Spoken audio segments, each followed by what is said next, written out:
எனக்கும் சீமான் அண்ணனுக்கும் பெரிய வித்தியாசம் இல்லைங்க. நான் தேசியத்தில் தமிழை பார்க்குறேன், அண்ணன் தமிழில் தேசியத்தை பார்க்குறாரு, அவ்வளோதாங்க வித்தியாசம். இங்க பாரு, உனக்கு ஒன்று தெரிஞ்சுக்க, தாய்மொழியை பாதுகாத்த இனங்கள் கடுகளவு இருந்தாலும் மலையளவு உயர்ந்து வாழும். தாய்மொழி அழிய கொடுத்த இனங்கள் மலையளவு இருந்தாலும் கடுகளவு சிரித்து வீழும். இதை நன்கு விளங்க. உனக்கு ஒரு திமிர்.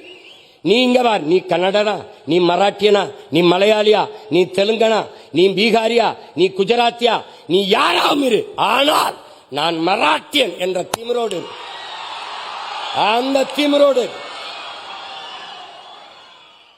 நீ யாரு, நான் நானா இருக்கேன். என் தம்பி சொல்றாரு, எங்க நான் இந்தியத்திலிருந்து தமிழை பார்க்கிறேன், என்னன்னு தமிழத்திலிருந்து தேசியத்தை பார்க்கிறார். நான் இன்னொன்னு சொல்றேன், நான் என் தம்பிக்கு சொல்றேன், நான் முதல்ல எங்க அம்மாவுக்கு மகனா இருக்கேன், அப்புறம் அத்தைக்கு மருமகனா இருக்கேன்.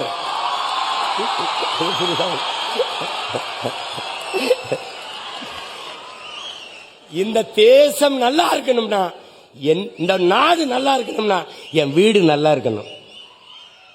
என் வீடு நல்லா இருக்கணும், உன் வீடு நல்லா இருக்கணும், அவர் வீடு நல்லா இருக்கணும், அவர் வீடு நல்லா இருக்கணும். எல்லா வீடும் நல்லா இருந்தால் நாடு நல்லா இருக்கும். That's all your honour.